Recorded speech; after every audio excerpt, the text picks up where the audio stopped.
స్తోత్రం స్తోత్రం స్తోత్రం స్తోత్రం స్తోత్రం స్తోత్రం స్తోత్రం స్తోత్రం స్తోత్రం స్తోత్రం స్తోత్రం స్తోత్రం స్తోత్రం స్తోత్రం స్తోత్రం స్తోత్రం స్తోత్రం స్తోత్రం. మహాపరిశుద్ధుడా, ప్రేమ కలిగిన తండ్రి, నీ కొందనాలు స్తోత్రమునైనా.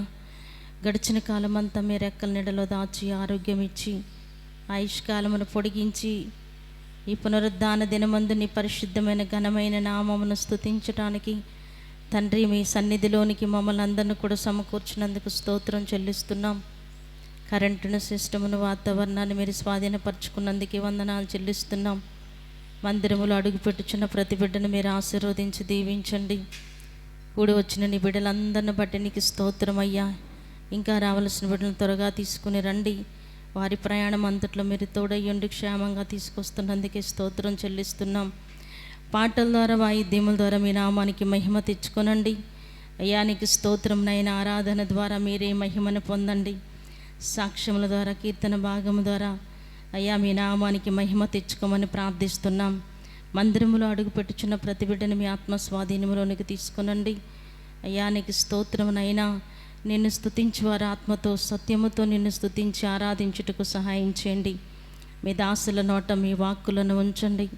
కూడి వస్తున్న ఒక్కొక్కరితో వాక్యములో నుండి మీరు మాట్లాడండి. మీరు మాట్లాడుచుండగా వినగల చెవి, గ్రహించగలిగిన హృదయం ప్రతి బిడ్డకి మీరు అనుగ్రహించి మహిమను పొందమని ప్రార్థిస్తూ, ఆరాధన ఆది నుండి అంతం వరకు మీరే అధ్యక్షులుగా, ప్రధాన యాజకులుగా, నడిపించే నాయకులుగా మా మధ్యలోనికి దిగి వచ్చి క్రమంగా మర్యాదగా జరిగిస్తూ ఉన్నందుకు నీకు వందనాలు స్తోత్రం చెల్లించుకుంటూ, సమస్త మహిమ ఘనత ప్రభావం నీకే చెల్లిస్తూ యేసునామమున అడుగుచున్నాము తండ్రి, ఆమేన్.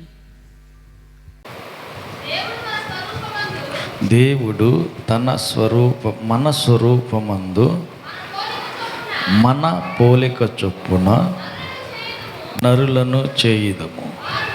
వారు సముద్రపు చేపలను, ఆకాశ పక్షులను, పశువులను, సమస్త భూమి మీద ప్రాకు ప్రతి జంతువును ఏలుదురుగాకని పలికెను. హల్లెలూయా, హల్లెలూయా. ఇక్కడ జాగ్రత్తగా వినాలి. దేవుని ఉద్దేశం, దేవుని అభిష్టం, దేవుని కోరిక, ఆయన తలంపు మనకు బయలుపరచబడుతుంది. ఏమంటున్నాడంటే, మన స్వరూపమందు మన పోలిక యందు నరుని సృష్టించుదాం. అదేంది? నా పోలిక చొప్పున నా స్వరూపమందున నరుని సృష్టిస్తాను అని లేదు. ఏకవచనం కాదు, అక్కడ బహువచనం ఉంది. సింగులర్ లేదు, అక్కడ ప్లూరల్ ఉంది. ఏమని? మన అంటున్నాడు దేవుడు. మన స్వరూపమందు మన పోలిక చొప్పున అని అంటున్నాడు. హల్లెలూయా. ఫోన్ చేసామనుకో, ఫోన్ చేసి లాజరు ఎక్కడున్నావు అని అన్నాం అనుకో, ఏమంటాడు లాజరు? అయ్యా ఏమంటాం? లాజరు ఏమంటాడు? మేము షేలో ఉన్నాం అన్నాడు అనుకో. అర్థం, ఒక్కడే లేడు, వెనకాల ఎవరో ఇద్దరు ముగ్గురు ఉన్నారు. మేము షేలో ఉన్నాం, పని చేస్తున్నాం. హల్లెలూయా. ఇక్కడ అదే జరుగుతుంది. దేవుడు మన స్వరూపమందు మన పోలిక యందు నరుని సృజించుదాం. అదేంది? దేవుడు అక్కడే కదా. అవును, మరేంది మన అంటున్నాడేంటి? హల్లెలూయా. దైవత్వంలో 3 భాగాలు ఉన్నాయి. మనిషి అనగానే 3 భాగాలు ఉన్నాయి. వివరణ కోసం అర్థం అయ్యేదానికి మనిషి అనగానే 3 భాగాలు ఉన్నాయి. ఒకటి శరీరం కనిపిస్తుంది, 2 కోస్తే తెగితే రక్తం వస్తుంది, రక్తంలో ప్రాణం ఉంటుంది. హల్లెలూయా. అది లోన ఉంటుంది, కనపడదు. ఏదన్నా తెగితే ఇది కనపడుద్ది. 3 ఆత్మ ఉన్నది. అది చచ్చిపోయినాక ఏం పోయిద్దమ్మా శారమమ్మ? ఏం పోద్దంట? పోయినాక ఏం పోద్ది? ఊపిరి పోయింది అంటారు. ఎవరన్నా మీ ఊర్లో ఊపిరి పోయిన వాళ్ళు ఉన్నారా? పోలేదా? ఎప్పుడున్నానయ్యా ఊపిరి పోయిన వాళ్ళని చూస్తానికి. ఊరు తిరగనే సరిపోయా. ఈ అంకమరావు పట్లకి నెత్తుకెళ్తూ ఉంటాడు. తూర్పు నుంచి పడమరకి, కర్ణాటక నుంచి తెలంగాణకి, తెలంగాణ నుంచి ఆంధ్రాకి అంతా తిప్పుతూ ఉంటాడు. నాకు ఎక్కడ మందిరంలోనే తీరిగ్గా దొరుకుద్ది, ప్రశాంత వాతావరణం. హల్లెలూయా. జాగ్రత్తగా మనిషి అనగానే 3 భాగాలు ఉంటాయి. 1 శరీరం, 2 ప్రాణం, 3 ఆత్మ. కోస్తే రక్తం బయటకు వస్తుంది, రక్తం చూడొచ్చు. కొయ్యకుండానే బాహ్యంగా శరీరం కనపడుద్ది, కానీ లోపల ఉన్నదే ఊపిరి, అది కనపడదు. గాలి పీలుస్తున్నాం వదులుతున్నాం, పీలుస్తున్నాం వదులుతున్నాం, అది కనపడదు. హల్లెలూయా. కాబట్టి ఈ 3 కలిగి ఉంటేనే మనిషి అవుతాడు. అలాగనే దేవునిలో కూడా 3 భాగాలు ఉన్నాయి. ఏంటి? శరీరం. యేసుక్రీస్తు శరీరధారిగా వచ్చాడు గనక ఆయన శరీరానికి సాదృశ్యం. 2 తండ్రి అయిన దేవుడు, ప్రాణానికి గుర్తు. అది లోపల దాగి ఉంటే కనపడదు. హల్లెలూయా. సమీపించరాని తేజస్సులో ఆయన ఒక్కడే నివసింపదగిన వాడై ఆయన అక్కడ ఉంటాడు. ఎవరు ఆయన చూస్తే ఎవరు బ్రతకలేరు. ఎవరు చూడలేదు, చూస్తే బ్రతకలేరు. అంత గొప్ప భక్తుడు మోషే. దొరికింది కదా ఛాన్స్, మాట్లాడుతున్నాడుగా, పక్కనే ఉన్నాడుగా.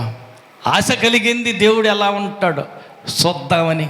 అయ్యా నీ ప్రభావ మహిమ ఒక్కసారి నాకు చూపించవా అడిగితే ఆయన అంటున్నాడు, నువ్వు చూడలేవు. హల్లెలూయా. నా ముఖ కాంతి చూస్తే బ్రతకవు, చచ్చిపోతావు. సమీపించరాని తేజస్సులో తానొక్కడే వసించువాడై, ఆయన మాత్రమే దగిన వాడై ఉన్నాడు. ప్లీజ్ ఒక్కసారి చూపించవా, నీ ముఖ దర్శనం నాకు చూపించవా అంటే చూడలేవు. ఆశ కలిగి అడుగుతున్నావు కాబట్టి నీకు ఒక ఛాన్స్ ఇస్తున్నా. ఎదురుగా నన్ను చూడలేవు, కానీ నీ ముఖానికి నా చెయ్యి అట్ట అడ్డం పెట్టి ముందుకు సాగిపోతా. ఈ సందుల్లో నుంచి, సందుల్లో నుంచి నా పార్శ్వ భాగం, ఈపి భాగం వరకు చూడగలుగుతావు. ఆ కాస్త చూసి తట్టుకోలేక పడిపోయాడు. అంతటి మహిమలో ఉండే దేవుడు, ప్రాణమై ఉన్నటువంటి దేవుడు. హల్లెలూయా, హల్లెలూయా, హల్లెలూయా. ఆయన తండ్రి అయిన దేవుడు. ఆమేన్. 3వది పరిశుద్ధాత్మ. అదే గాలి పీల్చి ఊపిరి వదులుతూ ఉన్నామే. ఈ గాలి పీల్చి వదులుతున్న ఆ ఊపిరే మానవ ఆత్మ అంటాం. కాబట్టి మనిషిలో 3 భాగాలు ఎలాగనో దైవత్వంలో 3 భాగాలు ఉన్నాయి. తండ్రి ప్రాణానికి గుర్తు, కుమారుడు యేసు శరీరానికి గుర్తు, ఊపిరి ఆత్మ. మనలో మానవ ఆత్మ ఉంది, దేవునిలో దేవుని ఆత్మ పరిశుద్ధాత్మ ఉంది. 3 భాగాలు ఉన్నాయి. అందుకే దేవుడు అంటున్నాడు, మన స్వరూపమందు మన పోలిక చొప్పున నరులను సృష్టించుదాం. వాళ్ళు ఏం చేస్తారు? కిందకి చదవండి. ఏం చేస్తారంట?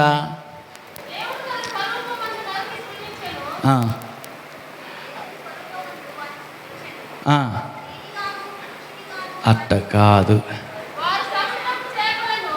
వాళ్ళు ఏం చేస్తారంటే సముద్రపు చేపలను, ఆకాశ పక్షులను, పశువులను, సమస్త భూమిని, భూమి మీద ప్రాకు ప్రతి జంతువును ఏలుదురుగాక. హల్లెలూయా. యేసయ్య ఆయన తలంపుల్లో ఉన్న కోరిక, ఆయన హృదయ వాంఛ అది ఏలుబడి చేస్తారు అని.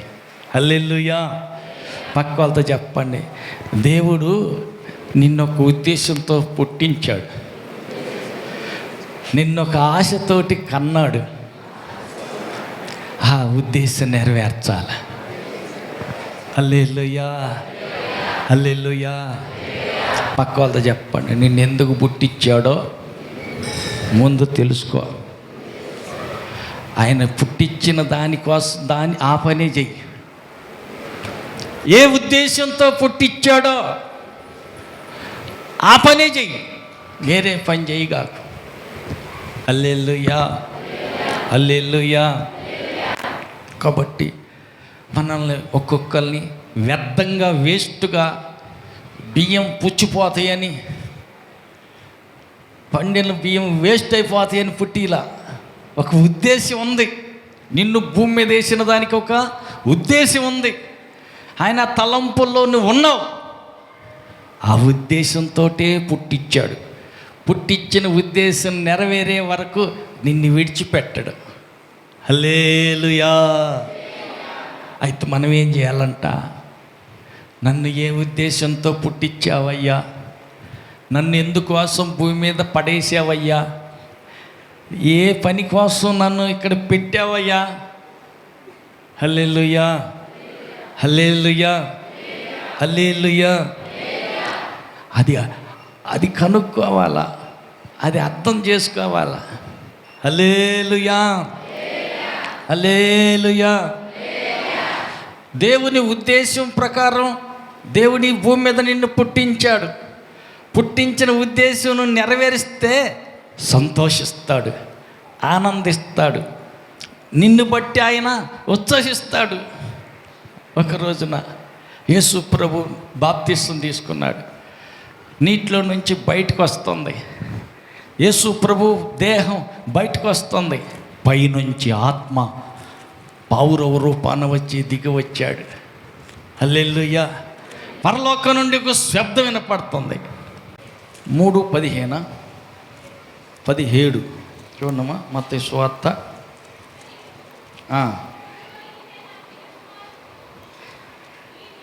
ఇదిగో ఈయనే నా ప్రియ కుమారుడు, ఈయన యందు నేను ఆనందించుచున్నాను అని ఆకాశం నుంచి ఒక శబ్దం వినపడుతుంది. హల్లెలూయా. హల్లెలూయా. హల్లెలూయా. మరొక మాట చూడండి, మత్తయి సువార్త 17:5. మత్తయి సువార్త 17:5. అతడు ఇంకనూ మాట్లాడుచుండగా ఇదిగో ప్రకాశమానమైన ఒక మేఘము వారిని కమ్ముకొనెను. ఇదిగో ఈయనే నా ప్రియ కుమారుడు, ఇదిగో ఈయన నా ప్రియమైన కుమారుడు, ఈయన యందు నేను ఆనందించుచున్నాను. ఈయన మాట వినుడని ఒక శబ్దము ఆ మేఘములో నుండి పుట్టెను. హల్లెలూయా. హల్లెలూయా. హల్లెలూయా. ఈయన మాటేనండి. ఈయన యందు నేను ఆనందిస్తాను. ఈయన నాకు ప్రియమైన కుమారుడు. ఈయన మాట వినండి. ఎవరు చెబుతున్నారు? తండ్రి అయిన దేవుడు చెబుతున్నారు. ఎవరిని గూర్చి? కుమారుడైన యేసుని గూర్చి. ఈయన నాకు ప్రియమైన కుమారుడు, నాకు ఇష్టమైన కుమారుడు, ఈయన మాట వినండి అని తండ్రి చెబుతున్నాడు. హల్లెలూయా. హల్లెలూయా. హల్లెలూయా. హల్లెలూయా. హల్లెలూయా. యెషయా గ్రంథం 42:1 చూడండి. యెషయా గ్రంథం 42:1. ఇదిగో నేను ఆదుకును నా సేవకుడు, నేను ఏర్పరచుకొనిన వాడు, నా ప్రాణమునకు ప్రియుడు. నేను ఏర్పరుచుకున్నవాడు, నా ప్రాణానికి ప్రియుడు. అతని యందు నా ఆత్మను ఉంచి ఉన్నాను. నా ఆత్మ ఉంచి ఉన్నాను. అతడు అన్యజనులకు న్యాయము కనపరుచును. న్యాయం కనపరుస్తాడు. హల్లెలూయా. దేవునికి ఎవరైతే ప్రియంగా ఇష్టంగా ఉంటారో వారిలో దేవుని ఆత్మ ఉంచుతానంటున్నాడు. వారు అన్యులకు సువార్త ప్రకటిస్తాడు అంటున్నాడు. యేసు ప్రభుని గురించినటువంటి మాట. హల్లెలూయా, హల్లెలూయా. కాబట్టి ప్రియమైన కుమారుడు యేసు ప్రభు, అలాగనే మనం కూడా ఇష్టలమై ఉండాలి. దేవుని చిత్తం నెరవేర్చువారమై ఉండాలి. ఆయనకి ఇష్టమైన పనే చేస్తూ ఉండాలి. అప్పుడు ఆయన ఎందుకు నియమించాడో, ఎందుకు మనల్ని ఏర్పాటు చేశాడో, మన ఎడల ఆయనకి ఏ తలంపులైతే ఉన్నాయో అవన్నీ నెరవేరుస్తాడు. అవన్నీ మన ద్వారా ఈ భూమి మీద తన పని జరిగిస్తాడు. అయితే మనం ఆయనకి ఇష్టలమై ఉండాలి, ఆయనకి ప్రియులమై ఉండాలి, ఆయనకి ఇష్టమైన పనులే చేస్తూ ఉండాలి. దేవుడు నియమించుకున్న ఏర్పరచుకున్న వ్యక్తులమై ఉండాలి. అప్పుడే ఆయన ఆత్మ మనలో ఉంచుతాడు. ఆయన ఉద్దేశాలన్నీ మన ద్వారా నెరవేరుస్తాడు. ఆయన వనరులు వాడుకుంటాడు. కాబట్టి దేవుడు ఒక ఉద్దేశ ప్రకారమే మనలో ప్రతి ఒక్కరిని పుట్టించాడు. ఆ ఉద్దేశ ప్రకారమే భూమి మీద వేసాడు. కానీ కొన్నిసార్లు కొంతమంది చేసిన పనులను బట్టి బాధపడతాడంట. ఎందుకని? ఆయన ఇష్టం చేయలా, ఆయనకి ఇష్టం కానిది చేశారు. ఆయనకు మీదే తిరగబాటు చేసే పని అయింది. అందుకే బాధపడతాడంట. ఆదికాండం 6:6 చూడండి. ఆదికాండం 6:6 తాను భూమి మీద నరులను చేసినందుకు. హల్లెలూయా. ఏంటంట? తాను భూమి మీద నరులను చేసినందుకు యెహోవా సంతాపము నొందాడు. తన హృదయంలో నొచ్చుకొన్నాడు. అదేంది? నేను ఎందుకు చేశాను ఈ నరుల భూమి మీద అని దేవుడంట సంతాపము నొంది హృదయంలో నొచ్చుకున్నాడు. బాధ కలిగింది. ఎందుకు? ఏం చేశారంట? 6వ అధ్యాయం మొదటి నుంచి చూడండి. నరులు భూమి మీద విస్తరింప ఆరంభించినప్పుడు తరువాత వారికి కుమార్తెలు పుట్టినప్పుడు దేవుని కుమారులు నరుల కుమార్తెలలో చక్కని వారిని చూసి వారందరిలో తమ మనసుకు వచ్చిన స్త్రీలను వివాహము చేసుకొనిరి. మనసు వచ్చిన వారితోటి వివాహం చేసుకున్నారు. అప్పుడు యెహోవా నా ఆత్మ నరులతో ఎల్లప్పుడూ వాదించదు. వారు తమ అక్రమ విషయములో నరమాత్రులై ఉన్నారు. అయినను వారి దినములు 120 ఏండ్లగును. ఆ దినములలో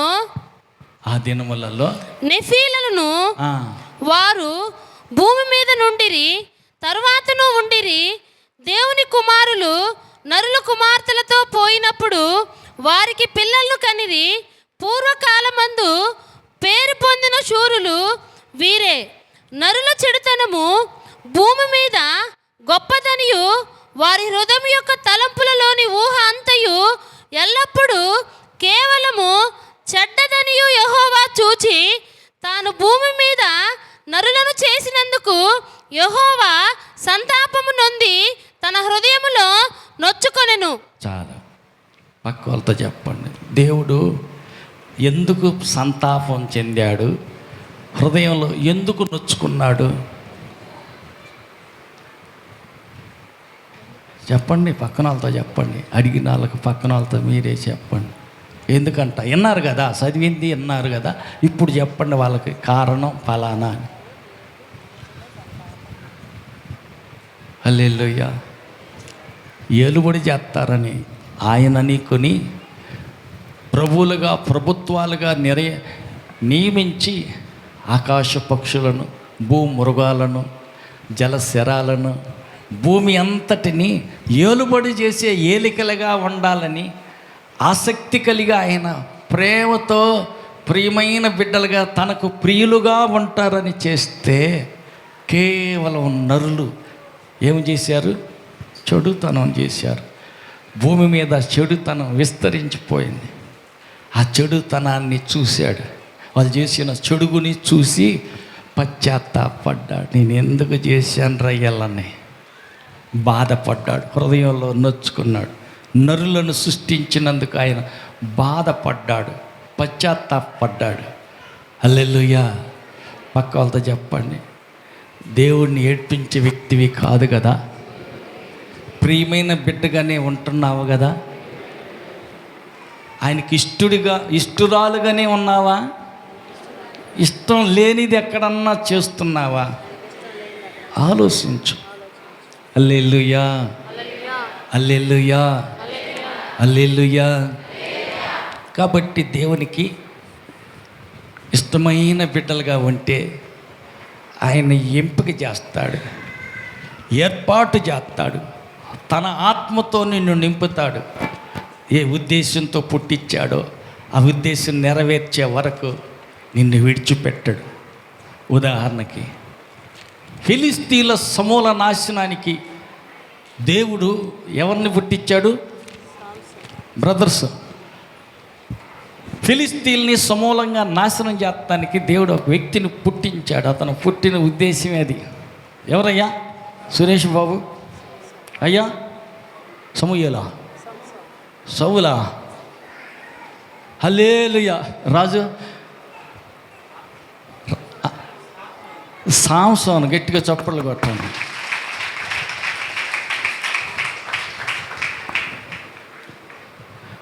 సాంసోను దేవుడు పుట్టించింది సమూలంగా ఫిలిస్తీన్లను నాశనం చేస్తానికే ఒక ఉద్దేశంతో పుట్టించాడు.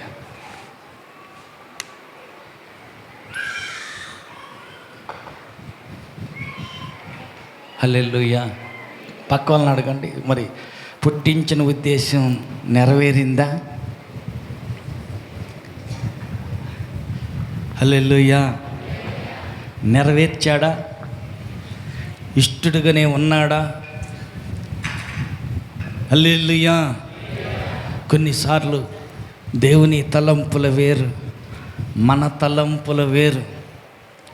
ఆయన ఊహల ఉద్దేశాలు వేరు, మన ఊహలు వేరుగా ఉంటాయి, అర్థం కావు. కొన్నిసార్లు మన బుర్రకి అంతు చిక్కవు. ఆయన ఆలోచనలు వేరుగా ఉంటుంటాయి. హల్లెలూయా, హల్లెలూయా.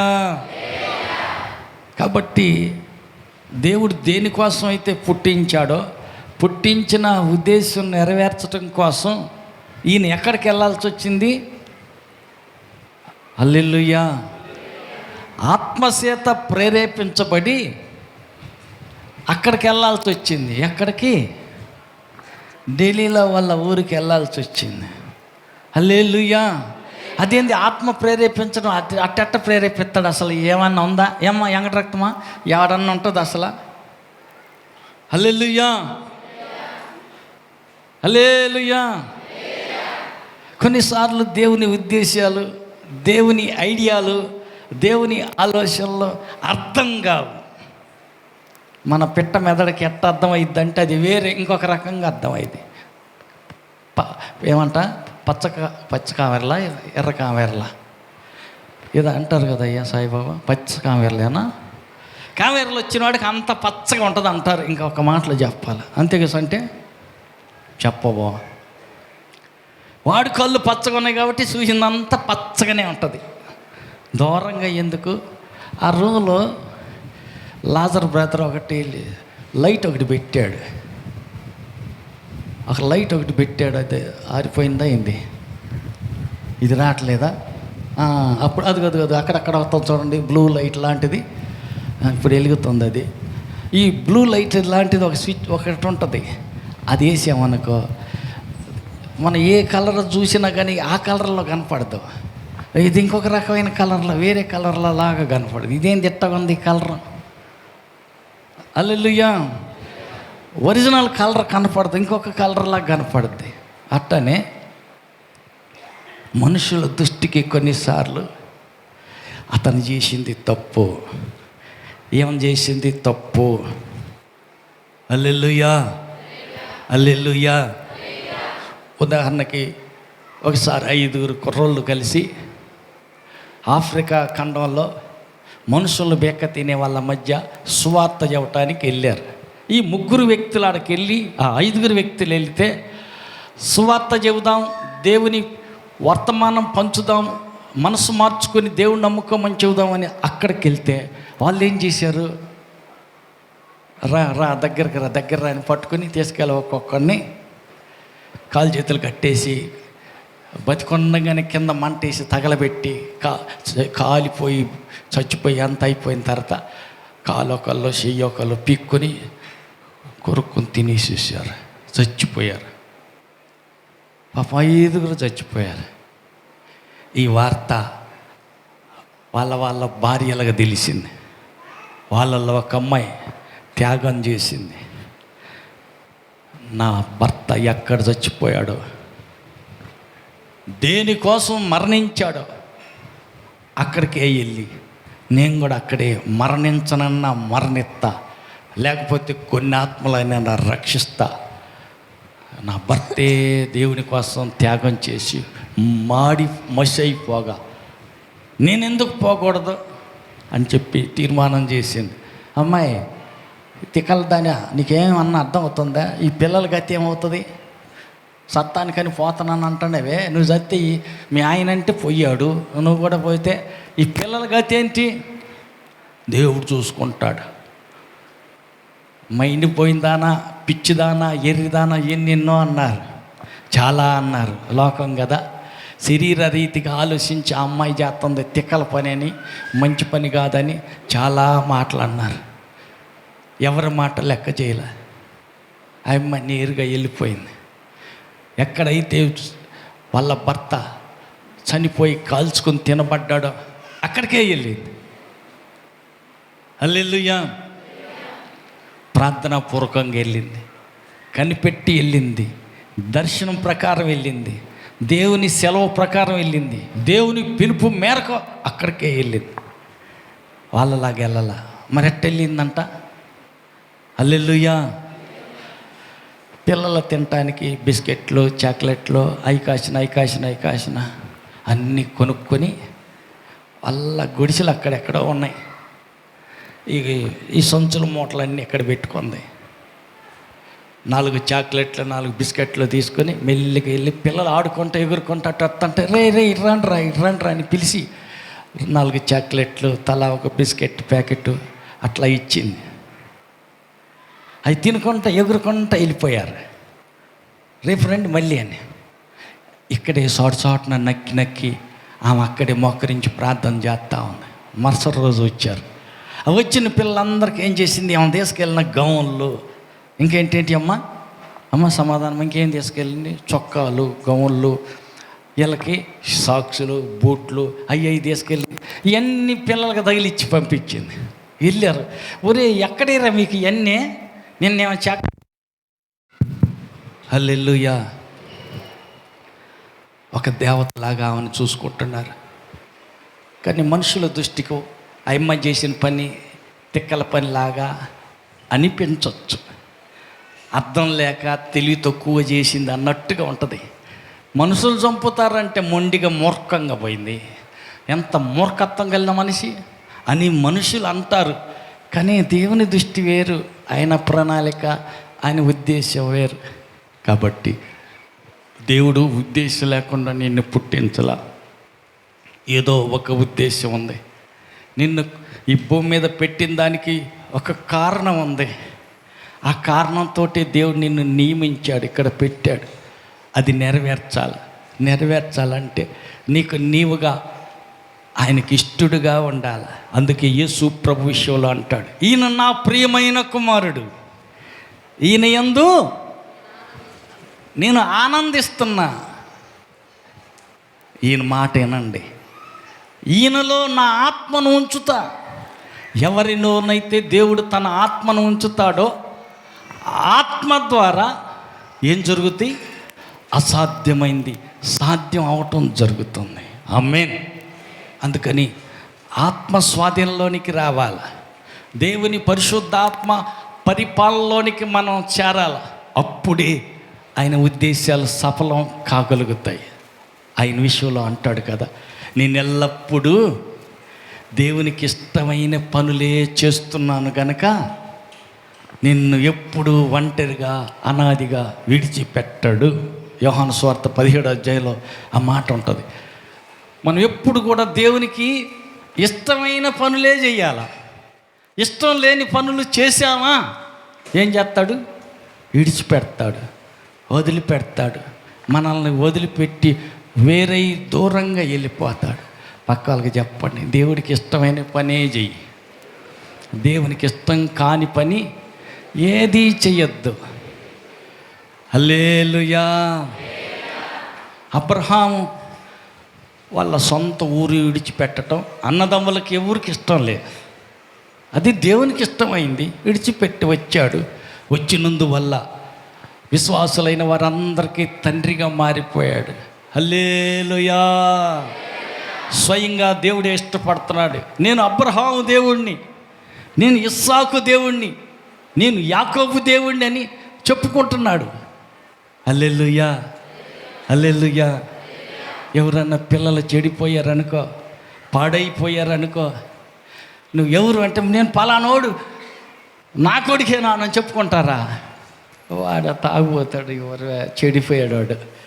వాడు పేరు చెత్తటానికి కూడా మావాడు అని చెప్పుకోవటానికి కూడా సిగ్గేస్తుంది. వాడు చెడిపోయాడు, చండాలంగా దరిద్రం అయితే. హల్లెలూయా. అన్నీ బాగుంటే వాడు ఎవడనుకుంటే మావోడేనో అని చెప్పుకోవటానికి ధైర్యంగా సంతోషంగా ఇష్టపడతాం. చరిత్ర చెరుపుకొని పాడైపోయి దేవునికి మనుషులకి అయిష్టంగా విరక్తి కలిగే రోత జీవితం గడుపుతూ ఉన్నటువంటి వ్యక్తిని మా ఓడు అని చెప్పుకోవటానికి మనుషులు ఇష్టపడరు. కానీ దేవుడు నేను అబ్రహాము దేవుడిని అంటున్నాడు. హల్లెలూయా. ఎందుకంటే దేవునికి ఇష్టంగా బ్రతుకుతున్నాడు, దేవునికి ఇష్టంగా జీవిస్తున్నాడు. దేవుని మాటకు లోబడ్డి తండ్రి ఇంటిని విడిచిపెట్టు అంటే విడిచిపెట్టాడు. చూపించే దేశానికి వెళ్ళు అంటే వెళ్ళిపోయాడు. దేవుడు ఏది చెబితే అది చేశాడు. పిల్లల్ని ఇస్తాలే అన్నాడు, ఇస్తానన్నాడు, ఊరిస్తున్నాడు కానీ ఆశ పెడుతున్నాడు కానీ ఇలా 25 సంవత్సరాలు పరీక్షించాడు. మామూలు పరీక్షలు కాదు, 25 ఏళ్ళ పరీక్ష. 25 సంవత్సరాలు పరీక్షించాడు. ఇస్తానన్నాడు, ఇస్తాడు, నమ్మాడు, గుడ్డిగా నమ్మాడు, కనిపెట్టాడు. 10 ఏళ్ళు అయింది, 20 ఏళ్ళు అయింది, ఏది ఇంకా లేదు. హల్లెలూయా.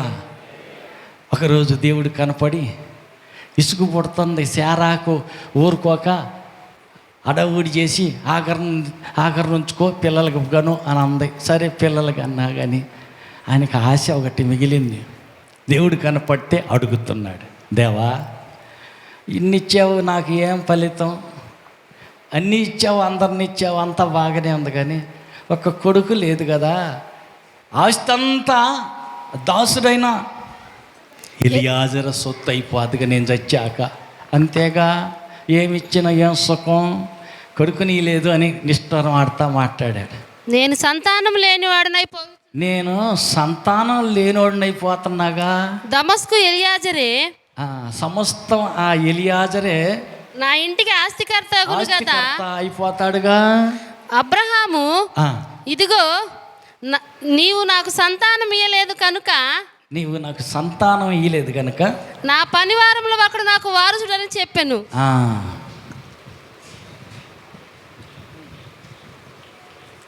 యెహోవా వాక్యము ఇతని యొద్దకు వచ్చి, ఇతడు నీకు వారసుడు కాడు, నీ పనివాడు వారసుడు కాడు, నీ గర్భవాసమును పుట్టబోతున్నవాడు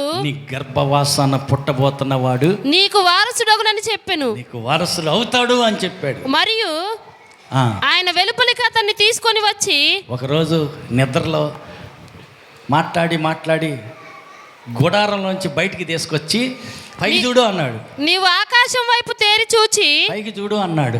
ఆకాశం తట్టు తేరి చూసి, నక్షత్రములు లెక్కించుటకు ఎన్ని నక్షత్రాలు ఉన్నాయి లెక్క పెట్టు, నీ చేతనైతే లెక్కించమని చెప్పి, నీ చేత అయితే నక్షత్రాలు లెక్కై, నీ సంతానం నాలాగు చెప్పెను. అయ్యో నేను లెక్కలేను ప్రభువా, నీ సంతానం అలాగా అగును అని చెప్పాడు. గట్టిగా చప్పట్లు కొడదాం. 25 ఏళ్ల పరీక్ష తర్వాత లెక్కింపశక్యం కాని గొప్ప ఆశీర్వాదం. లెక్క పెట్టలేను నా కొడుకుల్ని, నా కూతుర్ని, వీళ్ళంతా నా కొడుకులేనా? హల్లెలూయా. అంటే గొప్ప ఆశీర్వాదానికి ఏం జరుగుద్దంట? గొప్ప పరీక్ష వస్తుంది. హల్లెలూయా. చిన్న ఉద్యోగానికి ఏమో చిన్న టెస్ట్ ఉంటుంది, చిన్న పరీక్ష. పెద్ద ఉద్యోగానికి, పెద్ద పదవికి పెద్ద పరీక్ష ఉంటుంది. ఎదురు చూడాలా, కనిపెట్టాలా, చదవాలా, రాయాలా. ఫెయిల్ అయ్యావు, సెలెక్ట్ కావాలా, మళ్ళీ రాయాలా, మళ్ళీ చదవాలా, మళ్ళీ రాయాలా. చెల్లెల కూతురు ఒక అమ్మాయి కలెక్టర్ కోసం చదువుతుంది. అంతకుముందు వచ్చింది 2-3 సార్లు. సన్నగా ఉంటుంది, గుర్తేగా. 109 కేజీలు మాత్రమే ఉంటుంది మా అమ్మాయి. హల్లెలూయా. కలెక్టర్ అయి మీ జిల్లాకి వస్తాం మామయ్య అంటుంది. సరేలేమ్మా గట్టిగా చదువు. చూసింది ఈ ట్రిప్ అవుతుందేమో, కలెక్టర్ పోస్ట్ వచ్చుద్దని చదివితే రాత్రి రాలా, మళ్ళా రాస్తుంది రాలా, మళ్ళా రాసింది రాలా. 5-6 సంవత్సరాలు అయిపోతుంది, వయసు మించిపోతుంది, ఇక లాభం లేదని పెళ్లి చేసేసుకుంది. అంటే చదువు అయిపోయిందా? లేదు, పోరాటంలోనే ఉంది ఇంకా. హల్లెలూయా. టైం వస్తుంది, రాసి పాస్ అయ్యి కలెక్టర్ అయ్యేదాకా పట్టు విడిచిపెట్టకూడదు. ఒక కలెక్టర్ పోస్ట్కే ఇంత పోరాటం, ఎంత పరీక్ష అంటే మరి అబ్రహాం పరీక్ష చాలా పోరాటం, 25 సంవత్సరాలు. హల్లెలూయా, హల్లెలూయా. మన జీవితంలో కొన్నిసార్లు అబ్రహాం పరీక్షలాగా ఏమంటారు, లాంగ్ టర్మ్. హల్లెలూయా. లాంగ్ టర్మ్ పరీక్షలు వస్తాయి. ఎప్పుడురా నాయన ఈ కొడుకు మారేది, ఎప్పుడు స్వామి నా భర్త, నా మొగుడు మారి దేవుని సన్నిధికి వచ్చేది ఎప్పుడురా బాబు, ఇంకా రాడేమో. ఎప్పుడు నాయన ఈ అప్పులు తీరేది, ఈ తీరవేమో, ఇంతేనట్టుకుంది.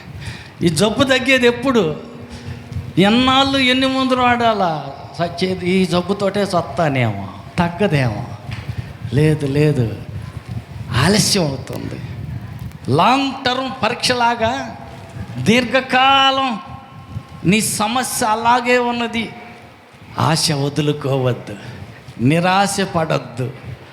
ఇంక అయిపోయిందిలే, ఇంకేం అయిద్దిలే, ఇంక దేవుడు ఏం చేస్తాడులే, అంత వయసే అయిపోయి ముసలిదాన్ని అయిపోతుంది, ముసలోడిని అయిపోతుంది, ఇంకేముంది. ఆశ వదలొద్దు, నమ్మకం విడిచిపెట్టద్దు, పట్టుదల వదలొద్దు. నిరీక్షణ మాత్రం ఉంచు, నమ్మిక మాత్రం ఉంచు. ఏముందయ్యా, అంత అయిపోయింది, సావే గతి. ముందు సముద్రం, వెనక శత్రువులు, అటు వాళ్ళ చేతిలో చత్తాం, ముందుకు పోతే సముద్రంలో మునిగి సత్తాం, ఇంక సావటం తప్ప ఇంకేముంది. అప్పుడు అంటున్నాడు, మీరు ఊరకయే ఊరక నిలబడి చూడండి, అంతే, ఇంకేం చేయొద్దు, ఊరక నిలబడి చూడు. హల్లెలూయా. చెయ్యెత్తాడు, సముద్రం పాయలైపోయింది. 6 నెలలు అందరూ నడిచిపోతూ ఉన్నారు. శత్రువులు కూడా అటే వస్తున్నారు, వాళ్ళకి బాగానే కలిసి వస్తుంది. తరిమే వాళ్ళు కూడా బాగానే ఉంది, వాళ్ళకేం కాలేదు, వాళ్ళు చాలా బాగానే ఉన్నారు. అబ్బో భలేగా ఉంది మన పని. వాళ్ళకి మేలు జరుగుతుంది, మాకు మేలు జరుగుతుంది. దేవుడు నమ్మకపోయినా మేము ఫలిస్తున్నా, దేవుడు నమ్ముకున్నా వాళ్ళు ఫలిస్తున్నారు. వాళ్ళు బాగున్నారు, మేము బాగున్నారు. ఏందంట ఇంకా తరుగుతూనే ఉంటాం. దేవుడు ఏం తనలేదుగా, బాగానే ఉందిగా, కలిసి వస్తూనే ఉందిగా, మాకు బాగానే ఉంది. తరుముకుంటూ వచ్చారు. హల్లెలూయా. అందరూ ఒడ్డెక్కారు. గట్టెక్కిన తర్వాత మోషే ఒకసారి చెయ్యి చాపటు, సముద్రం కలిసి చెయ్యి సాఫు అన్నాడు. సాపేసరికి ఆ నీళ్ళు ఈ నీళ్ళు కలుసుకున్నాయి. శత్రువులు నడిబొడ్డులోనికి వచ్చారు. ఇశ్రాయేలీలు అందరూ ఒడ్డుకెక్కారు. శత్రువులు తరుముకొచ్చే వాళ్ళు సగానికి వచ్చారు, నడిబొడ్డులోకి వచ్చారు. హల్లెలూయా, హల్లెలూయా. అప్పుడు దాకా ముందు నిలబడ్డా పగలో మేఘస్తంభం, రాత్రి అగ్నిస్తంభం. ఈ స్తంభం మేఘస్తంభం వెనక్క చేరింది. శత్రువులు వెనక ఉన్నారు కాబట్టి అంతకు ముందేమో ముందున్న మేఘస్తంభం ఇప్పుడు వెనక్క తట్టుకు చేరింది. శత్రువులు కళ్ళు కనపట్ల, రథాలు ముందుకు సాగటల్లా, రథచక్రాలు ఊడిపోతూ ఉన్నాయి. సముద్రం కలిసిపోయి మొత్తం కొట్టుకొని పోయారు. ఒక్కడైనా బ్రతికిలేడు. హల్లెలూయా, హల్లెలూయా. ఊరకనే నిలిచి చూడండి అంతే, కంగారు పడద్దు. ఆలస్యం అవుతుంది, ప్రార్థన చేస్తున్నావు, అడుగుతున్నావు, కనిపెడుతున్నావు. దేవుడు మేలు చేస్తాడేమో, దేవుడు స్వస్థపరుస్తాడేమో, దేవుడు అద్భుతం చేస్తాడేమో, దేవుడు మా ఆయన మారుతాడేమో, దేవుడు నా కొడుకును మారుతాడేమో, దేవుడు ఏదన్నా అద్భుతం చేస్తే బాగుండు, చేస్తాడేమోనని ఎదురు చూస్తున్నావు. ఏండ్లు గడిచిపోతున్నాయి, టైం అయిపోతూ ఉంది. ఇంకా ఎప్పుడంట? నిరాశ చెందొద్దు, ఆశలు విడిచిపెట్టద్దు, పట్టు వదలవద్దు. అబ్రహాంలాగా కనిపెట్టుకునే ఉండు. హల్లెలూయా. సరి అయిన సమయంలో, దేవుడు నిర్ణయించిన సమయంలో నీకు అద్భుతం జరుగుతుంది. ఆమేన్. మాట తప్పని దేవుడు ఆయన. నిన్ను ఏ ఉద్దేశంతో పుట్టించాడో ఆ ఉద్దేశం తప్పక నెరవేరుతుంది. తొందరపడి పక్కవారి మాట విని అనవసరంగా కష్టాలు తెచ్చుకోవద్దు. అనవసరంగా పక్కవారి సలహా తీసుకొని వాళ్ళ సలహా వీళ్ళ సలహా పాటించి అనవసరంగా కొనుక్కొచ్చుకోవద్దు. దేవుడు ఏ ఉద్దేశంతో పుట్టించాడో ఆ ఉద్దేశం నెరవేరే వరకు పట్టు విడిచిపెట్టవద్దు. ఆయన మాట తూచా తప్పకుండా నెరవేరుస్తూ ముందుకు సాగిపో. హల్లెలూయా. ఒక ఆయన పొరపాటున పక్క వారి మాట విన్నాడు. గాడిదలు ఎత్తుక్కుంటా పోతుంటే పట్టుకొచ్చి రాజుని చేశాడు. హల్లెలూయా. దేవుడు అతని కోసం ఒక ఉద్దేశాన్ని పెట్టుకున్నాడు. తరాలకు సౌలు చచ్చాక సౌలు కుటుంబంలో వాళ్ళ కొడుకుని రాజుగా చేస్తా, వాళ్ళ కొడుకు చచ్చిపోయినాక వాళ్ళ కొడుకుని సౌలు మనవడిని రాజుగా చేస్తా. తరాలకు సౌలు కుటుంబీకుల్లో ఎవరో ఒకరు ఇశ్రాయేలీల మీద రాజుగా ఉండక మానడు. అట్లా చెయ్యాలనుకొని దేవుడు తీర్మానం చేశాడు, మనసులో అనుకున్నాడు. హల్లెలూయా. ఆశ పెట్టుకున్నాడు. కానీ ఏం చేశాడంట? మధ్యలో తప్పుడు పని చేశాడు. ఎట్ట చేశాడు? ఆ చెప్పుడు మాటలినే, పక్క వాళ్ళు చెప్పిన మాటని తప్పుడు పని చేశాడు. మొదటి సమూయేలు గ్రంథం 15వ అధ్యాయం చూడండి. హల్లెలూయా. 15:3 వచ్చింది చూడమా. 15:3. కాబట్టి నీవు పోయి కనికరింపక అమాలేకులను హతము చేయుచు పురుషులనేమి, స్త్రీలనేమి, బాలురనేమి, పసిపిల్లలనేమి, ఎద్దులనేమి, గొర్రెలనేమి, ఒంటెలనేమి, గార్ధబములనేమి అన్నిటినీ హతము చేసి వారికి కలిగినదంతయు బొత్తిగా పాడు చేసి అమాలేకీలను నిర్మూలము చేయమని చెప్పాను. చాలు, దేవుడు చెప్పిన మాట అది. కానీ ఈయనేం చేశాడు? 9వ వచనం చూడు. సౌలును జనులను కూడి అగగును గొర్రెలలోని ఎడ్లలోను క్రొవ్విన గొర్రె పిల్లలను మొదలైన వాటిలోని మంచి వాటిని నిర్మూలము చేయక కడగా నుంచి పనుకిరాని నీచ పశువులన్నిటినీ నిర్మూలము చేసిరి. హల్లెలూయా. నీచమైన వాటిని నిర్మూలన చేశాడు, కానీ కొవ్విని బలిసిని కొన్నిటిని తీసి పక్కన పెట్టాడు. ఇట్లా ఎందుకు చేసావు అని అంటే, ఏం చేస్తావు? పక్క వాళ్ళు చెప్పారు. అమాలేకీల్లో కొందరిని చంపకుండా కొంతమందిని విడిచిపెట్టేశాడు. ఎందుకని? పక్కన వాళ్ళు సలహా చెప్పారు. ఒకప్పుడు వీళ్ళు కొద్దిగా మనకు మేలు చేశారో ఉపయోగపడ్డారు కాబట్టి వాళ్ళని చంపకుండా పక్కకి పంపించేయి అని పక్కన ఉన్న వాళ్ళు సలహా చెప్పారు. హల్లెలూయా. దేవుడు చెప్పిన మాట ఏంటంటే సమూలంగా నాశనం చేయమని. ఈయన చేసిన పని ఏంటంటే కొంతమందిని పక్కగా తప్పించారు. హల్లెలూయా. చూడ మాట చూడమా. అప్పుడు యెహోవాకు సమూయేలునకు ప్రత్యక్షమై ఇలాగు సెలవిచ్చెను, సౌలు నన్ను అనుసరింపక వెనుతీసి నా ఆజ్ఞలను గనుకొనకపోయాను కనుక అతన్ని రాజుగా నిర్ణయించినందుకు నేను పశ్చాత్తాపడుచున్నాను. హల్లెలూయా. ఇతన్ని నేను రాజుగా ఎందుకు చేశాను అని దేవుడే పశ్చాత్తాపడ్డాడు. ఎందుకని దేవుడు పశ్చాత్తాపడుతున్నాడు అని అంటే, అతను దేవుని ఆజ్ఞను పూర్తిగా నెరవేర్చాల. కొంతవరకు నెరవేర్చాడు, మిగతా కొంతవరకు నెరవేర్చాల. కొవ్విన వాటిని కొన్నిటిని పక్కన పెట్టాడు, దేవుడికేగా అన్నట్టు. రెండవది, కొంతమందిని తప్పించాడు, చంపకుండా సంహరించకుండా వాళ్ళని కెయిలానుకు పక్కకు పంపించాడు.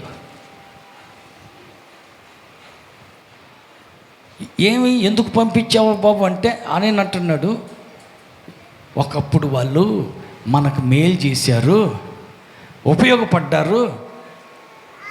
దేవుడు చెబితే చెప్పాడులే కానీ వాళ్ళు మనకు మేలు చేశారుగా, మిమ్మల్ని మేము తిరిగి మళ్ళీ మేలు చేస్తాం, మీరు అక్కడ నుంచి తప్పించుకోండి, పక్కకు పోండి అని చెప్పి పంపించడం జరిగింది. హల్లెలూయా. మనుషులలో కొంతమందిని తప్పించాడు, గొర్రె మేకలలో కొన్నిటిని తప్పించాడు. సమస్తం పూర్తిగా నిర్మూలన చేయమని చెప్పిన మాట పూర్తిగా నెరవేర్చాల, సగం చేశాడు. అందుకని దేవుడు పశ్చాత్తాపడి తర్వాత ఆయన అంటున్నాడు, నేను తరతరాలకు నీ బిడ్డ తరం వరకు నీ సింహాసనం మీద ఎవరో ఒకరిని రాజుగా ఉంచాలనుకున్నా, కానీ నువ్వు చేసిన పొరపాటును బట్టి నేను వేరే వ్యక్తిని ఎన్నుకోవాల్సి వచ్చింది.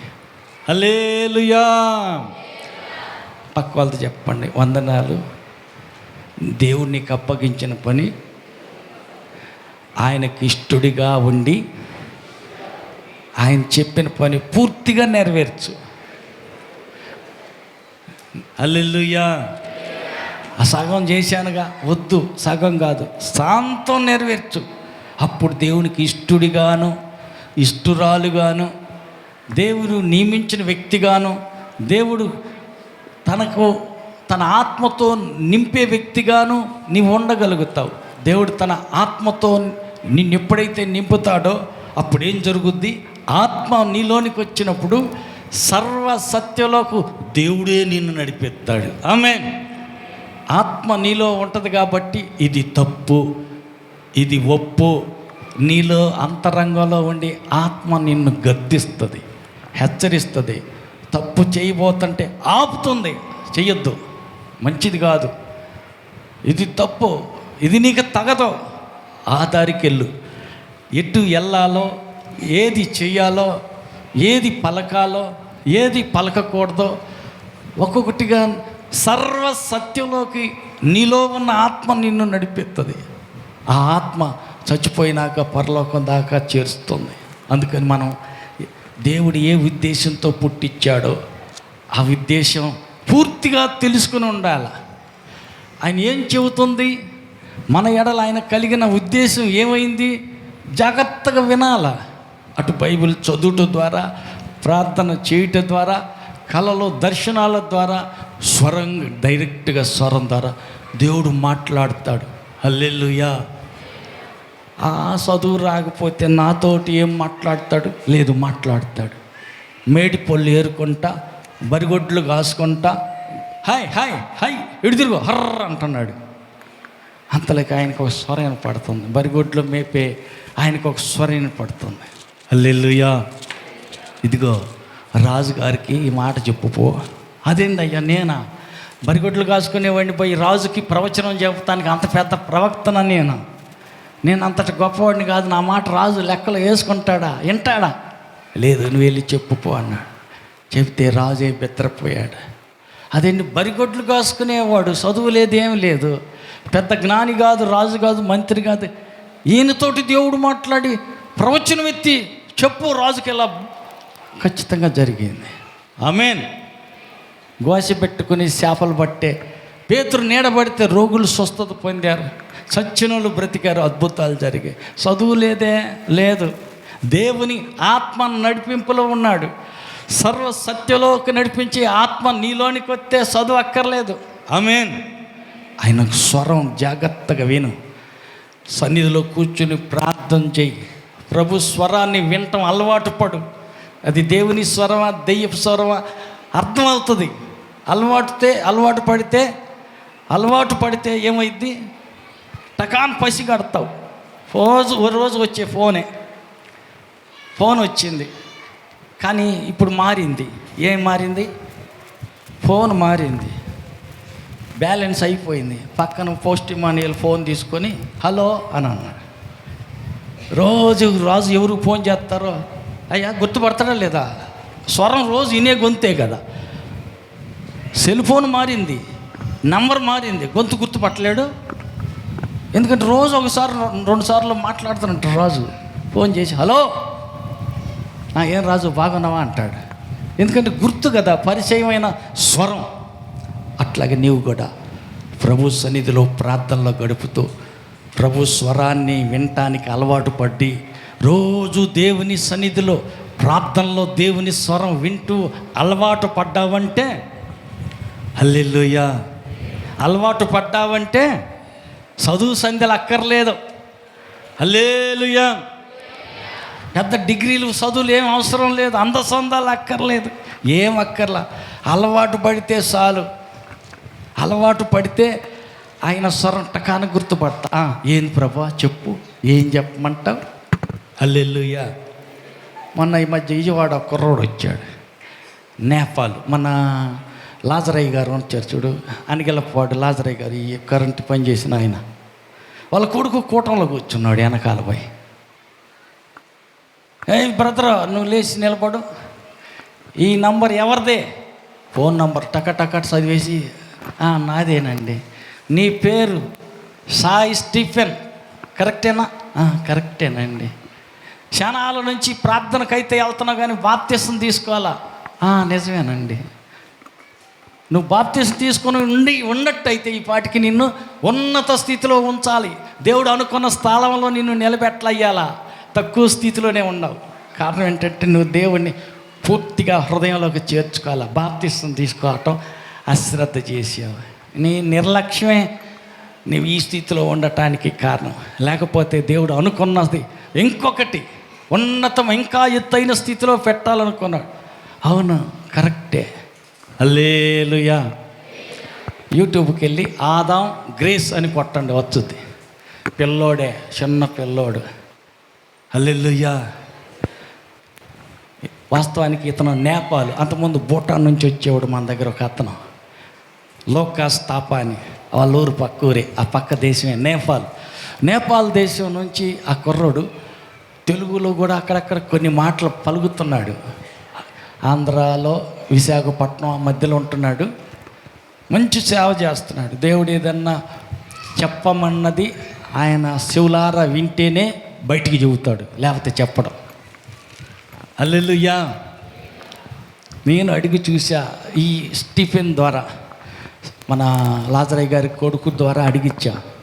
ఇప్పుడు కుదరదు బ్రదర్, నేను రావటానికి ఫుల్ బిజీగా ఉన్నాను, అన్ని డేట్లు ఫిక్స్ అయిపోయినాయి, అక్కడికి వస్తా ఇక్కడికి వస్తానని అన్ని డేట్లు ఇచ్చాను, ఖాళీ లేదు. పిల్లల స్కూల్కి వెళ్ళక ముందే అయితే బాగుండని నా ఆలోచన. జూన్ 12 లోపలగానే అయితే బాగుంటుందేమోనని, కానీ ఖాళీ లేదని చెప్పాడు. ప్రార్థన చేద్దాం, ప్రభు చిత్తం అయితే తీసుకొద్దాం. యవనస్తులకి, కుర్ర పిల్లలకి, ఆడపిల్లల మగపిల్లలకి నంబర్ 1 మంచి స్పీకర్ అనుకోవాలి. హల్లెలూయా. హల్లెలూయా. వాళ్ళకి మంచి భవిష్యత్తును గురించినటువంటి ఒక మంచి తలంపు చెప్పి దేవుని ఉద్దేశం ఏంటో, వెనకేం జరిగిపోయిందో, ముందు ఏం జరుగుతుందో అన్నీ చెప్పేస్తున్నాడు. దాన్ని బట్టి చాలా ఆసక్తిగా ఆయన కోసం ఎదురు చూస్తూ ఉన్నారు. అంతటి లెక్క పాకిపోయింది. చూస్తే పిల్లవాడే, ఈ అబ్బాయా, అరే బుడ్డోడు ఏం చెబుతాడో అన్నట్టుగా ఉంటుంది. కానీ అతను చెప్పే ప్రవచనాలు కరెక్ట్గా ఇది దేవుడేనని. ఉదాహరణకు మొన్న విజయవాడ దగ్గర మంగళగిరిలోన కూటం జరుగుతుంది. బ్రదర్ నువ్వు లెగిసి నిలబడు అన్నాడు. అతన్ని లేచాడు. దేవుడు నాకు ఈ నెంబర్ చూపిస్తున్నాడు, పలానా ఫోన్ నెంబర్ నీదేనా? నాదేనండి. నీ పేరు శేఖర్, మీ ఇంటి పేరు మంద? కరెక్ట్ అండి. ఏమయ్యా నిజమేనా? నీ పేరేంటి చెప్పు. మందా శాఖరే కరెక్టేనండి. హల్లెలూయా.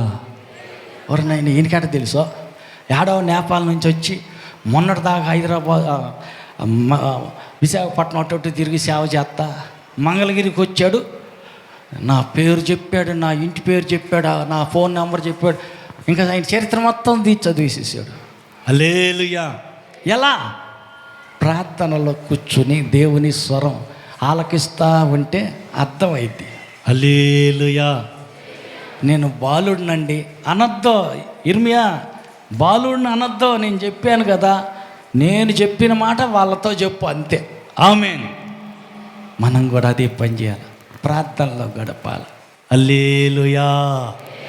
వ్యక్తిగతమైన నీ ప్రార్థన, దేవునితో నీ సన్నిహిత సంబంధం, సహవాసాన్ని బట్టి దేవుడు నీతో మాట్లాడతాడు. ఆమేన్. దేవుడు ఎంత ఉన్నత స్థితిలో నిన్ను పెట్టాలనుకున్నాడో, ఏ ఉద్దేశంతో భూమి మీద నిన్ను పంపించాడో ఆ ఉద్దేశం నెరవేరే వరకు ఆయన ఊరుకోడు. హల్లెలూయా. సియోను కాంతి సూర్యకాంతి వలె వెలుగుచుండు వరకు, ప్రకాశించు వరకు, దాన్ని దీపము వెలుగుచూ ఉండేంత వరకు నేను దాని పక్షాన ఊరకుండను, మౌనంగా ఉండను. దేవుడే చెప్పే మాట అదే. అందుకని మనం ఏం చేయాలంట, మన పట్ల ఒక ఉద్దేశం ఉంది, మన గురించి ఆయనకు ఒక తలంపులు ఉన్నాయి. ఎన్నో తలంపులు తలంచాడు, ఎన్నో ఆశలు కలలు కన్నాడు. ఆ కలలు కని అవి నా బిడ్డ నెరవేరుస్తుందని ఆశతో కనిపెట్టుకున్నాడు. సౌలు విషయంలో తన కలలు చెదిరిపోయాయి. నరులు సృష్టించినందుకు వారు చేసిన తప్పుడు పనులు బట్టి ఆయన కళ నెరవేరకపోయింది. పశ్చాత్తాపడ్డాడు. సౌలు విషయంలో పశ్చాత్తాపడ్డాడు. నరులందరూ చేసినందుకు దేవుడు పశ్చాత్తాపడ్డాడు. అక్కడక్కడ కొంతమంది భక్తులు చేసిన తప్పుడు పనుల వల్ల ఆయన అనుకున్నది ఒకటైతే వీళ్ళు చేసింది ఇంకొకటి. దేవుడి తన ఉద్దేశాలన్నీ, తన ఆశలన్నీ నిరాశపరిచారు. కానీ యేసు ప్రభు మాత్రం ఆయనకి ఇష్టడుగా బ్రతికాడు. ఈయన నా ప్రియమైన కుమారుడు, ఈయన మాట వినండి, ఈయన నేను నియమించుకున్న వ్యక్తి అని యేసయ్య గురించి చెప్పాడు. అలాగనే యేసు ప్రభువుని గురించి చెప్పినట్టు తండ్రి అయిన దేవుడు నిన్ను గురించి కూడా, ఈమె నా ప్రియమైన కుమార్తె, ఈమె యందు నా ఆత్మను ఉంచుతాను, ఈమె నా ఇష్టములన్నీ నెరవేరుస్తుంది, నా ఆశలన్నీ తీరుతుంది, నా కోరికలు తలంపులన్నీ ఈమె ద్వారా జరుగుతాయి. దావీదు విషయంలో దేవుడు అన్నట్టు, ఇతడు నా హృదయానుసారుడు, నా హృదయంలో ఏ ఆశ అయితే ఉందో ఆమె హృదయంలో కూడా అదే ఆశ ఉంటుంది అని దేవుడు నిన్ను గూర్చి సాక్ష్యం చెప్పుదురుగాక. ఆమె లేచి నిలబడదాం, అందరూ లేచి నిలబడదాం. దేవా, నీవు నన్ను పుట్టించిన దాని ఉద్దేశం నెరవేర్చే వ్యక్తిగా, నీ ఇష్టమే నా ఇష్టంగా మారాలయ్యా, నీ తలంపులే నా తలంపులుగా ఉండాలయ్యా, నీ ఆశలే నా ఆశగా ఉండాలయ్యా. ఈ లోకంలో నేత్రాశ, శరీరాశ, జీవపడము ఇటన్నీ నాకు వద్దు, నీవు నాకు కావాలేసయ్యా.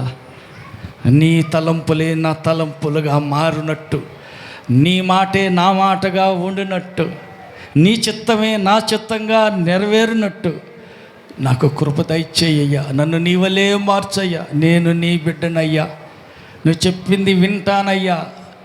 బాలుడైన సమూయేలుతో మాట్లాడిన దేవా, ఇర్మియాతో మాట్లాడిన దేవా, నాతో కూడా మాట్లాడి నీ సన్నిధిలో కూర్చుని ప్రార్థనలో కనిపెడతా, నీ స్వరాన్ని వింటా, నాతో మాట్లాడయ్యా.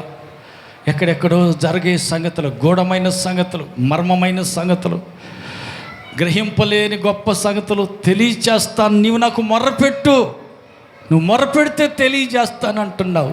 మొర్రపెట్టడానికి వీలు కలుగు చేయండి దేవా.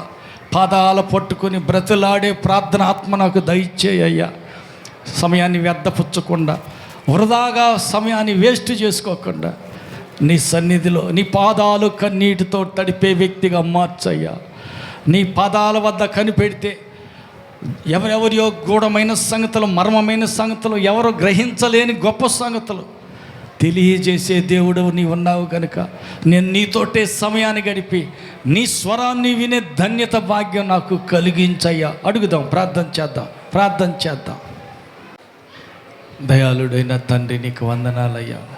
మాలో ప్రతి ఒక్కరిని గురించి నీ ఉద్దేశాలు కలిగి ఉన్నావని, ఒక ప్రణాళిక ప్రకారం మమ్మల్ని భూమి మీదకి పంపించావని, నీ చిత్తాన్ని నెరవేర్చువారిగా, నీ ఆశలు తీర్చేవారిగా, నీకు ప్రియమైన బిడ్డలంగా, నీ చిత్తం నెరవేర్చువారిగా, సంపూర్ణంగా నీ మాటకు లోబడేవారిగా, నీకు ఇష్టంగా మేము ఉన్నట్లయితే మా ఎడల మీరు కలిగిన ఉద్దేశాలు నెరవేరుతాయని, నీకు ఇష్టంగా ఉన్నట్టయితే కేవలం నీకు ఇష్టమైనది యావత్తే ఎల్లప్పుడూ చేస్తున్నట్టయితే మీరు మాకు తోడయి ఉంటారని, ఎల్లప్పుడూ మాతో కూడుండి ఆత్మచేత సర్వసత్యంలోకి మీరు నడిపిస్తారని, నీ ఆత్మస్వరం విని నీ మాట చొప్పున ప్రతిదీ నెరవేర్చి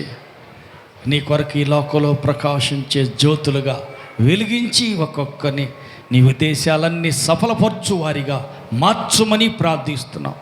సహాయం చేయండి. మహిమగల రాకడికై నీ బిడ్డలందరినీ సిద్ధపరచండి. నీ ఆత్మ సహాయం లేకుండా మా అంతటా మేము ఏమీ చేయలేవయ్యా. నీ శక్తి లేకుండా, నీ ఆలోచన లేకుండా, నీ ఆజ్ఞ లేకుండా, నీ అనుమతి లేకుండా మేమేమీ చేయలేమయ్యా. కేవలం నీ ఆత్మ ద్వారానే, నీ ఆత్మశక్తి చేతనే మేము ఏదైనా చేయగలం. మమ్మల్ని బలపరచు. నిన్ను బట్టి మాత్రమే మేము ఏదైనా సాధించగలం. నీవు లేకుండా, నీ నుంచి వేరైపోయి, నీ ఆత్మ నడిపింపులో లేక మనుషుల నడిపింపులో ఉంటే మా వల్ల ఏదీ కాదయ్యా. కాబట్టి నీవు కావాలి. నీ ఆలోచన లేకుండా, నీ ఆత్మ నడిపింపు రాకుండా, నీ తలంపు లేకోకుండా మా సొంత మానవ ఆలోచనలు కొంతకాలమే నిలుస్తాయి. కాబట్టి ప్రభా, నీవు మాకు కావాలి. అంతం వరకు నడిపించువాడు నీవే. పరిశుద్ధాత్మదేవ, సర్వసత్యంలోకి నడిపించేవాడవు నీవే. ఆ తరువారి మరణం అనంతరం మహిమలో చేర్చుకునేవాడివి కూడా నీవే. పరిశుద్ధాత్మదేవ, మమ్మల్ందరినీ నీ ఆత్మ పరిపాలనలోకి నడిపించమని నీకు మొర్రపెట్టు ద్వారా మర్మమైన సంగతులు, గూఢమైన సంగతులు నీ సన్నిధిలో ప్రార్థించి తెలుసుకుని నీ ఆలోచన ప్రకారం నడుచుకొని మా ప్రభా నిన్ను గణపరిచే వారిగా ఒక్కొక్కరిని తీర్చిదిద్దమని ప్రార్థిస్తున్నాం. నీ బిడ్డలైన వారిలో ఎవరైనా బలహీనలను, అనారోగ్యంతో ఉన్న వారు ఉంటే తాకండి. గాయపడిన మీ హస్తం చాపండి. ఒక్కొక్క బిడ్డని తాకమని ప్రార్థిస్తున్నాం. ప్రతి వ్యాధి యేసు నామములో వారిని విడిచిపోవునుగాక. ప్రతి సమస్య యేసు నామములో పటాపంచలైపోవునుగాక. బిడ్డలకు వ్యతిరేకంగా పలుకు ప్రతి శాపము యేసు నామములో కొట్టివేయబడునుగాక. బిడ్డలకు ఆత్మీయంగా ఎదగనీయకుండా అడ్డుగా వచ్చు ఇరికే గోడలు యేసు నామములో కూలిపోవునుగాక. నీ బిడ్డలను ఎదిరించి భయపెట్టే ప్రతి గొల్యాతులు యేసు నామములో సమూలంగా ధ్వంసమైపోదురుగాక. దేవా, నీ బిడ్డల ఆలోచనలన్నీ నీ ఆలోచనలుగా మారునుగాక. దేవా, మా నోటి మాటలు, మా హృదయ ధ్యానం నీ దృష్టికి అంగీకారములగునుగాక. దేవా, నీ ఇష్టమే, నీ చిత్తమే, నీ ఆలోచనే నెరవేర్చువారుగా మారుదుముగాక. ఎక్కడ ఏ మానవ తలంపులు లేకుండా మానవ ఉద్దేశాలన్నీ మరుగైపోవునుగాక. నీ ఉద్దేశమే, నీ చిత్తమే మా బ్రతుకులో నెరవేరునుగాక. కూడి వచ్చిన బిడ్డలందరినీ దీవించండి. అర్పించబోతున్న కానుక అంగీకరించండి. ఆరగించబోతున్న ఆహారాన్ని పరిశుద్ధపరచండి. తెచ్చిన వారిని, వాటికి ఖర్చు చేసిన వారిని, కష్టపడిన వారిని ప్రతిఫలం ఇచ్చి దీవించమని దేవా కృపగల మీ హస్తానికి అప్పగిస్తూ, అనారోగ్యంతో ఉన్నటువంటి నైనా నీకు వందనాలు. సుచరిత్రను, అలాగే నీ కుమార్తె సుబ్బాయమ్మను, అలాగనే తిరుపాలను, పేతురును, నీ బిడ్డలందరినీ పరిపూర్ణ స్వస్థతతో నింపి సాక్షులుగా నిలుపుదురుగాక. కృపచేతని ఒక్కొక్కరిని జ్ఞాపకం చేసుకున్నందుకై స్తుతిస్తున్నాం.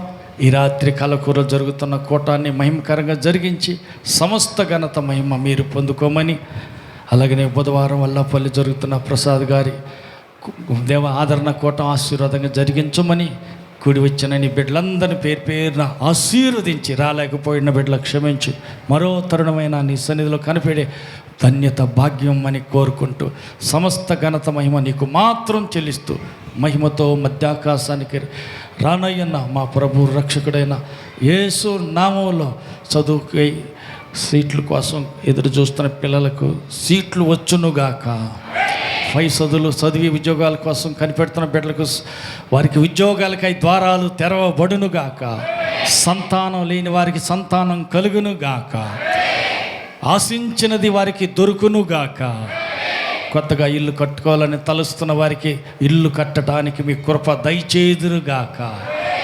కృప కలిగిన మా తండ్రి, కూడిన నీ పిల్లలందరినీ మీరే అభిషేకించి సమయోచితమైన ఆలోచన చెప్పి నడిపించి వాడుకొని వద్దలు చేసి వీళ్ళందరూ చక్కని భవిష్యత్తు ఇమ్మని మహిమ పొందమని యేసు నామములో అడిగి వేడుకుంటున్నాము తండ్రి, ఆమేన్.